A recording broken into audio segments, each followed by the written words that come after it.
I'm thankful for the opportunity. Thankful for Coach Swinney allowing me to speak with the media today, and just thankful for his leadership and the opportunity to work here at Clemson going on my third year. It's been truly a great experience, and just really proud of our team and just proud of the people that I work with in this building. Done a really amazing job and just made my experience here just one of the best I've ever had in my coaching career. And so I'm just truly blessed to be here. Just really proud of our team, with where they're at and just how they've been just working hard and staying humble, staying together, and just really, staying inside out and just keeping their head down and working just to be better every day. And, Coach Swinney does a great job of just reminding us to stay inside out, through trials and tribulation and through your success. And I think when you can do that, that's when greatness comes. But right now we're just, focused on finishing and, focused on the opportunity that we have as a team, work really hard, and people just remember, what you do in November. And so we just got to finish strong. We've been here before a couple years ago, and when we were 8-0, when we didn't finish the season, gave 2 games away. And so our focus right now is just getting better this week. We have an opportunity to coach guys up and correct some mistakes, and there's always room for improvement. And let's continue to keep our heads down and stay humble and continue to work. Any questions for Coach? You mentioned this has been one of your best experiences coaching, I guess. What has made it so memorable for you? It's the people. It's the people that make the place. Starting with Coach Swinney and just who he is as a man, and how he values family, cares about the players, cares about the staff, and it's just been truly amazing. And he also challenges us every single day to be the best version of ourselves. And I've been a better family man, better parent since I've been here at Clemson, and gives an opportunity to work on areas of my life that's outside of football, and so I'm truly grateful for that. As well as the people I work with, the coaching staff, our support staff, and just everybody in this building just made it such a unique experience. And like I said earlier, it's the people that make the place, and the people here at Clemson are just truly amazing. Our fans have been fans of been a part of my family for 20-something years since I decided to make a decision to come here back in 1998. So I'm just truly blessed. Talk about finishing in November. How can this team continue to achieve that? What can they do better in your eyes to reach the goals that you've set out? I think, we just can never just become complacent. Just continue to work, stay humble. We're, a really good football team, and when you're a really good football team, there'll be a lot of great things written about you. But you got to stay inside out, remain humble through this process, and we got to finish, and that's what it comes down to. It's all about how we finish towards this last stretch, and just continue to stay together, and look in the mirror and figure out how you can get better, how you can get better as a coach, how you can get better as a player, and just continue to eliminate mistakes. Go back to the drawing board. It always comes down to technique and fundamentals, and and toughness and effort and the things that we talk about that our football program was built on. And so those are the things we got to do in order to finish. Can you shed light on the growth of this defense as a whole, but specifically closing that gap between the starters and the backups? Guys are consistently learning. Just start with us as a staff. Just continue to implement our plan and make sure guys know what to do. And so we got to be great teachers, great motivators, and because a lot of our young guys are getting an opportunity to play. Offense is doing a really good job this year of scoring points and creating some huge margins. For us to play a lot of our young guys, and those guys are getting better. I think the more opportunity they have an opportunity to play, and the better they're going to get. And so sometimes getting better, sometimes going out there and making some mistakes, getting hit in the mouth, and you learn from that, and you continue growth. That's where growth comes from. And I think guys are doing a really good job of growing and learning from the mistakes, and because they got film now to watch, and so. But I'm really proud of our defense. Not where we want to be ever. You always want to continue to work hard. There's always room for improvement. But guys are working really hard, and you're able to challenge those guys, and they've always stepped up to the challenge every week. And so I'm just looking forward to this last half of the season, as a coach, to be able to teach them and help them learn how to get better. It seems a really extra bonus of like an unforeseen, maybe positive that maybe the fans don't recognize, like your offense doing so well that like those backups get that real game experience, and they're playing most of the time the starting team of an ACC. Absolutely. There's really no such thing as a backup. When you're on the field for that play, you're a starter. And, guys are having we talk about opportunity, guys are having some opportunity to go out and play. And playing experience is the best experience you have to get better, to be able to develop. And I had an opportunity to play here early, my freshman year. And there's a lot of trials and tribulations, heartaches and pains. And so that's what our guys are having an opportunity to do. They have an opportunity. Some guys are playing some really good football for us. That's going to be some really great players moving forward. So I'm excited for them and the opportunity they've had, and just really proud of how they've handled it. Getting back in the classroom, getting on the field, and just continuing to work hard and just bringing the energy, the effort, and the execution every single day. And they've always stepped up to the challenge. And so I'm just really excited. Once again, just about our youth of our team and guys having an opportunity to play and get better. What's some of the progression you've seen from the D-line from Georgia until this past week? I think for us, just speaking on the D-line, it's just guys staying together and just really playing hard. Their effort has been really, really great this year. Just got to fine-tune the minute details of our work. I got to fine-tune the minute details of my coaching to help our players be great on the field. That's my job. Got to motivate them to get them better. So it starts with me at the defensive front. But I think guys have done a really good job of staying healthy this year, just being available. But their energy and attitude have just been top notch. Our leadership with guys like Trey and Peyton Page and Demonte Capehart and Peter Woods and T.J. Parker, and the list goes on, have done a really good job, man. Not just leading defensive line, but leading our team. And really proud of those guys, the way they've been working, just kind of remaining humble through this process, continue to just get better because there's always room for improvement. You're always going to be working on technique and fundamentals every single day. So you just got to continue to, keep your head down as it work. With the jumbo package, do you have any input on Peter being a fullback and Demonte tight end, or do you leave that to Derek? I think, for me, it's just that whatever it takes. And those guys are team players, and, they want to win. And so in terms of the jumbo package, I coach defense. Garrett Riley is our offensive coordinator. And but those guys do a good job. They're team players, and they'll play wherever you ask them to do. And there's no job too small for us. So those guys, they'll play any role. They're on multiple special teams, and just really proud of how unselfish they are. Just to go help, they'll do whatever it takes to win. And so that's the most important thing. I guess with Peter, we always see kind of how physical he is and how athletic he is and all that. But his intelligence. Yes. Kind of how do you see that play on the field? Like, how would you see kind of man? And that's one of the great things about Peter is just football intelligence. Great football player. He came from a great football program down in Thompson, down in Alabama, and won a lot of state championships there. And so, his football IQ, football intelligence is really high. That shows up on the field. He can see some things and dissect some things quicker than a lot of people, and that's just a special gift that he has. He's a special football player, but like all football players, there's always areas of his game he needs to improve on. He's still a young football player. He plays a true freshman going into his second year, and so there's some areas of his game that I've challenged him to get better at. And he's a kid that you can coach hard and challenge, and he always steps up to the challenge. So just really proud of him, and I think the biggest thing is just seeing his maturation as a leader for our defense and for our team. And so just really proud of him, and it's going to continue to challenge him to get better every day. I think it was in July, you talked about 2023 for Demonte Capehart was about getting his confidence back. Just how does he continue to find that groove, I guess, this season? Capehart has just been really outstanding this year. His effort has been, you see it on tape because you are what you put on tape, and he's putting it on tape.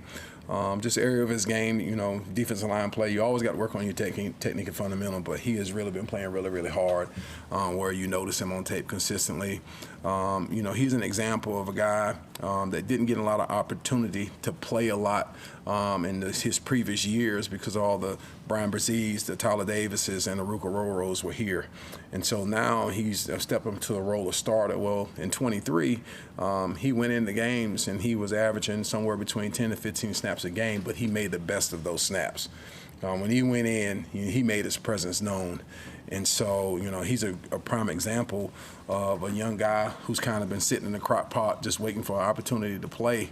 And when he had those opportunities, man, he showed up on tape. And so now that he's a starter, he's really done a very good job of just, leading the defensive line and just playing, by example. And so I'm really proud of him in the way he stepped up this year, and always areas of his game that he needs to improve on. And I've challenged him, to get better this week, and he's going to continue to do that. So really excited about how he's playing and all the guys are playing this year. And like I said earlier, it starts with me.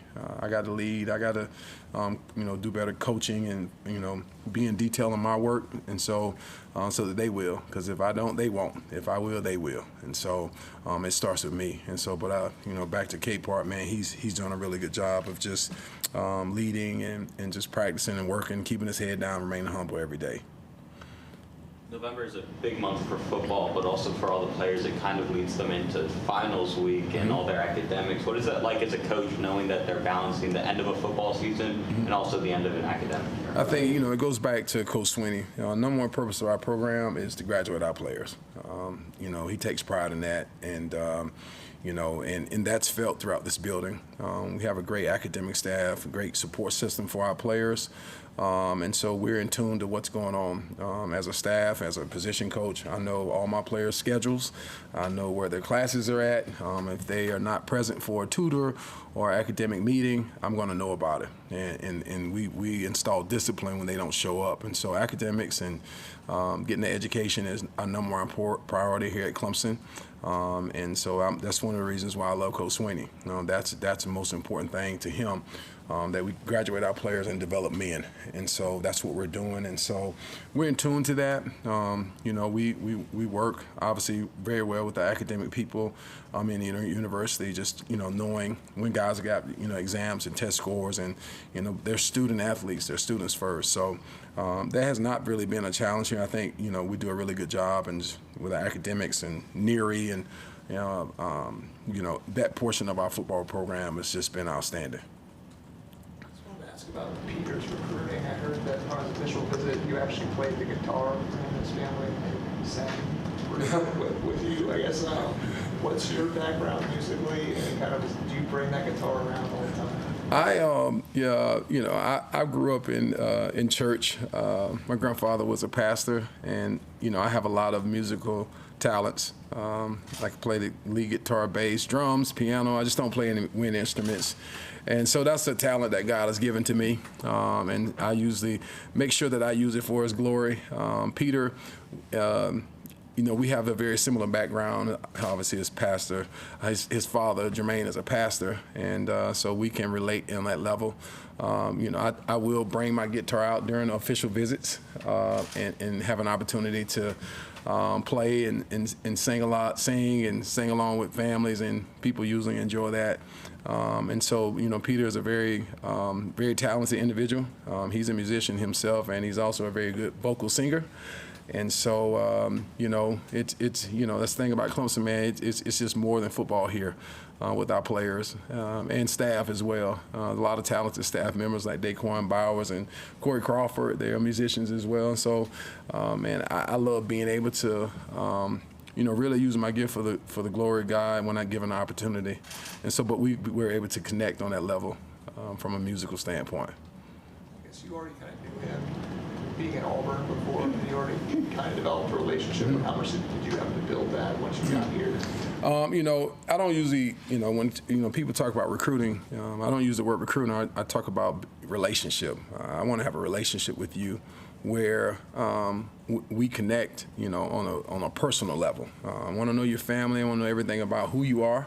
And that's kind of, that's been my thing, but that's who Clemson is. We want to know who you are. That's why we're always slow to offer when it comes to offering scholarships, and commitment means commitment here at Clemson. And when we're committed to you, we're committed to you. And so for me, when going back to the relationship, with Peter, it's always been a relationship, man. Just being able to lead and figure out, hey, am I a fit for you? And I think that it helped obviously getting in early, building that relationship.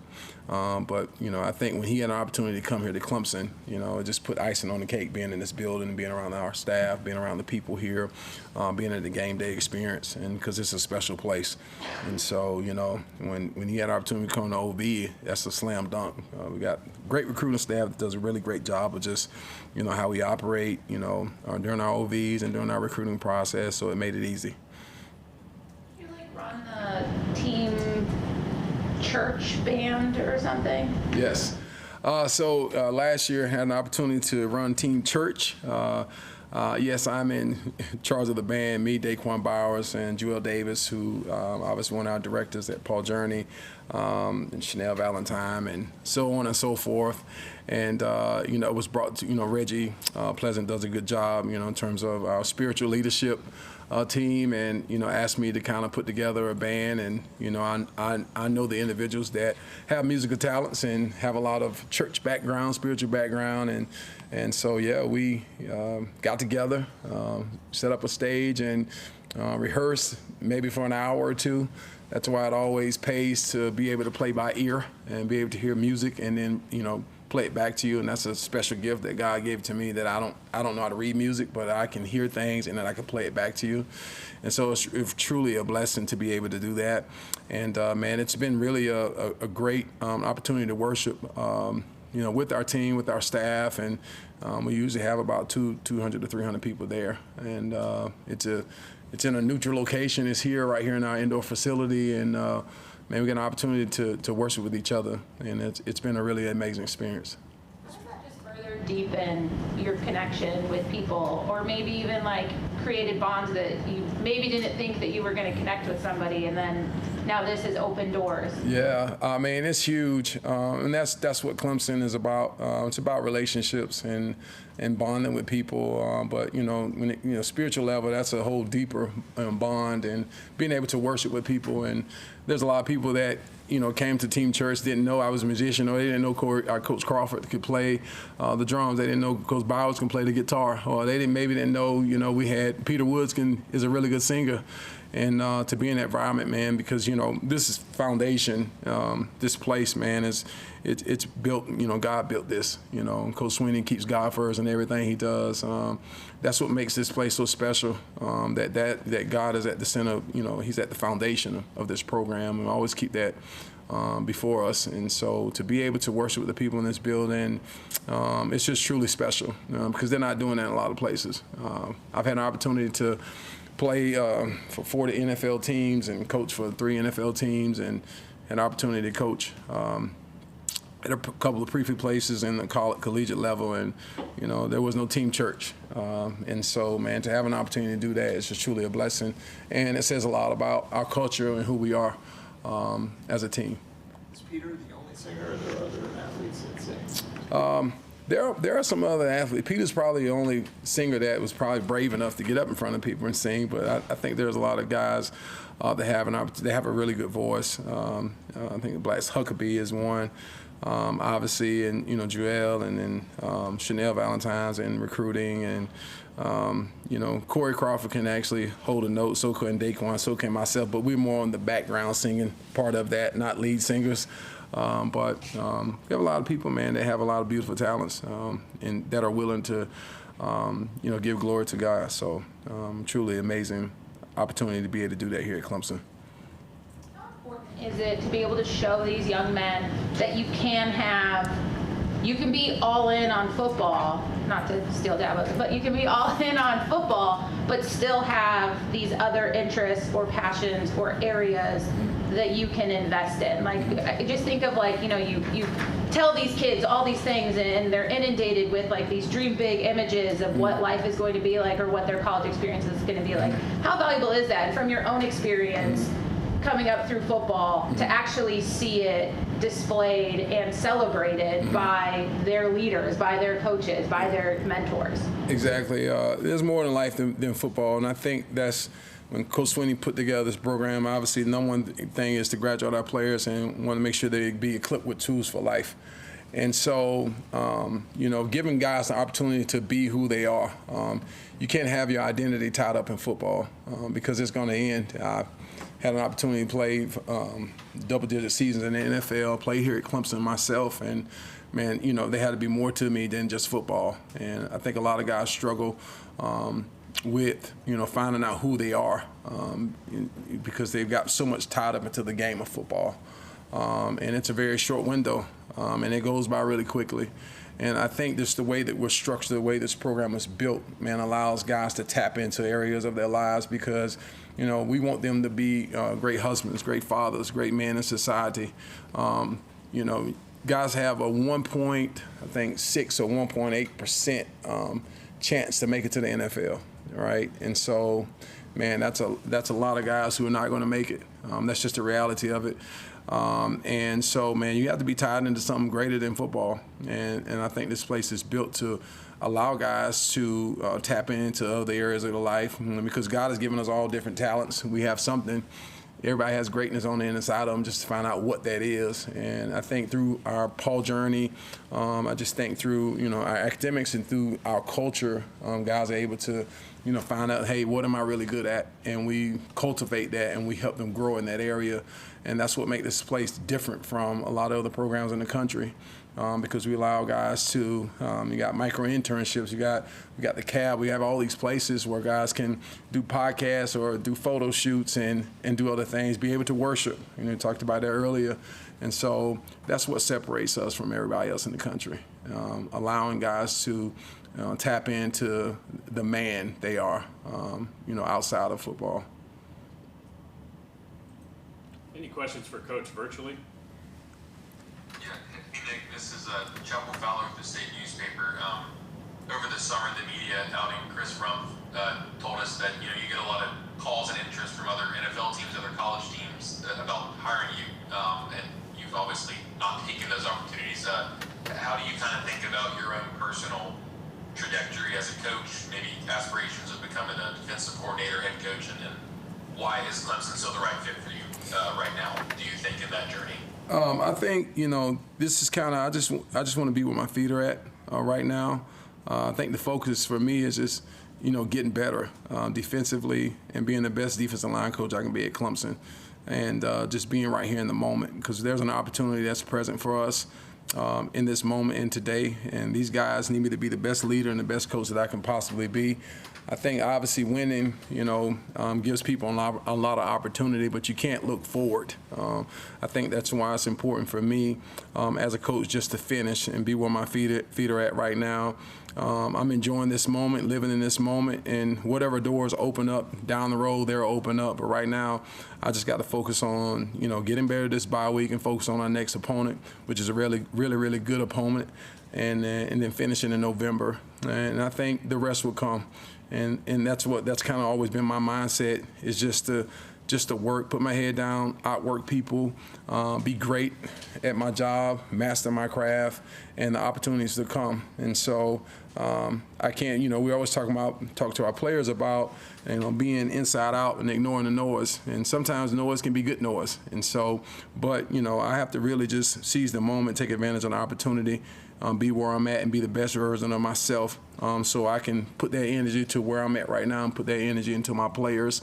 And I think down the road, whatever opportunity that doors that God will open for me, they'll be there. Any other questions for Coach Eason? I know during the preseason practice, during it was like 90, 95 degrees outside. You were wearing like a full long sleeve sweats with a bucket. I guess why were you doing that in that much heat? Oh man, why do I wear bucket hats? And I think for me it's just it's a habit. I have a fit that I wear every day at practice. It's also been a very long weight loss journey for me. I've almost 400 pounds, and I weighed in this morning at 264, and so I've just been really just just keeping my head down personally and just working every day, walking 5 miles a day, watching what I'm eating, working out in the mornings. You talk about, and we always say that championship teams are built when nobody's watching. And so I'm up at 5 o'clock in the morning. It's dark outside, man. I'm trying to get a workout in. I'm trying to, walk. And just really been focused on myself, being the best version of myself, so I can be an example for my players. And that's been a really big thing for me. Is as I challenge my players, I have to challenge myself and be the example for them and how I carry myself. I'm always talking about my energy, my effort, and my their energy, effort, and execution being contagious. Well, I want mine to be the same, and so just trying to lead by example. And going through this journey it's really been hard. But man, I'm just trying to stay focused on that and be consistent with what I'm doing each and every day. And so it's been a blessing to be able to do that. And but yeah, I generally try to make sure I drink plenty of, put electrolytes in my water so I don't pass out on the field while I'm out there walking around in sweats when it's 95 degrees. But it's just kind of a habit that I've always done since I've been coaching. Maybe still not eat Little Debbie? Is that still kind of the same? Yeah, I try to stay away from Little Debbie. Debbie cakes. I just really changed my overall diet. Just trying to eat clean and being really conscious about what I put in my system. And I think that's the most important thing. And just having a plan, having a purpose and a plan on why I'm doing things, and being consistent with that. And then, not allowing outside forces, because I've been an emotional eater in the past, not allow what's going on the outside of me to cause me to go down a slippery slope of basically putting bad things in my body. So just been really fine-tuned. I know that's going to be a lifelong battle for me. It can't be temporary. It's going to be something that I'm going to have to continue to work on, which I will, and I'm committed to doing that. And just really proud of myself and proud of, because you can't do it by yourself, man. Just proud of just being in this environment and people challenging me and my players challenging me as well. I asked them to hold me accountable, as well. And so I'm just excited to be here, man. It's just an amazing place that cultivates winning, that cultivates you becoming the best version of yourself. And just really very happy and excited and blessed to have an opportunity to be here and then work under Coach Sweeney's leadership to be able to do that. Do your players keep you accountable? What do they do? Well, generally, I allow them to just make sure that if I happen to try to venture off and they see me eating something I'm not supposed to call me out on it. And so there's a level of accountability in our room from me to them and from them to me. And so they do a great job of that, even down to, one of Coach Sweeney's assistants, Anna Kate, sitting by me on the plane. I might ask for some peanut M&Ms, and she's in the background. It's like, no, he don't need that. Don't give it to him. And so it's just everybody in the building. And I ask people to hold me accountable, and we hold each other accountable. That's why I love this place, man. Just the people here have just been really, truly amazing. And we feed off each other and help each other because Clemson is a family, and it's a special place. And it's not something that we just say, but it's something that we do, that we live every single day in this building. Just one more thing. I think during the hurricane, we heard that you had family members that were hit by it. And what actually occurred, and are they all okay now? Yeah, everybody is okay. Just had some damage to homes and to our church back at home, and had some people that were without power for 2 or 3 weeks, almost a month. And, so just truly thankful that no one lost their lives, and that's the most important thing. A lot of times you can get so caught up in the things that you don't have, but just being thankful that it could have been worse, but no lives were lost, and so just truly grateful for that. And had the opportunity to, you could put a roof back on, but you can't replace life. And so just being truly thankful for that, and just keeping the right perspective on those situations, and continue to pray for the people that lost a lot, that did lose their lives, and have an opportunity to give back and, support some of these, initiatives that are helping people out there that don't have. And so I think those things are the most important. Anybody else for Coach? All right, Coach. Thank you. All right, Appreciate thank your you. time. Yep.